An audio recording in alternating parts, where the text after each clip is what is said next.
ഒരിക്കൽ ആറന്മുള വള്ളംകളിയുടെ ഒരു ഭാരവാഹിയോട് ചോദിച്ചു, എന്തുകൊണ്ടാണ് ഈ ഉത്രട്ടാതി വള്ളംകളിക്ക് സ്നേക്ക് ബോട്ട് റേസ് എന്ന് പറയുന്നതെന്ന്. പക്ഷെ അദ്ദേഹത്തിന് അത് അറിയില്ലായിരുന്നു.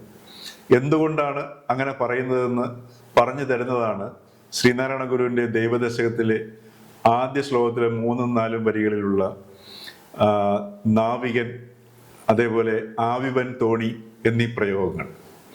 അതിനോട് ചേർത്ത് വെച്ച് വായിക്കേണ്ടതാണ് അഴീക്കോട് മാഷ് വിശേഷിപ്പിച്ചതുപോലെ ലോക മിസ്റ്റിക് കവിതകളിൽ 1ാം സ്ഥാനത്ത് നിൽക്കുന്ന ഗുരു രചിച്ച ആടുപാമ്പേ പുനം തേടുപാമ്പേ എന്ന് തുടങ്ങുന്ന കുണ്ടലിനിപ്പാട്ട്.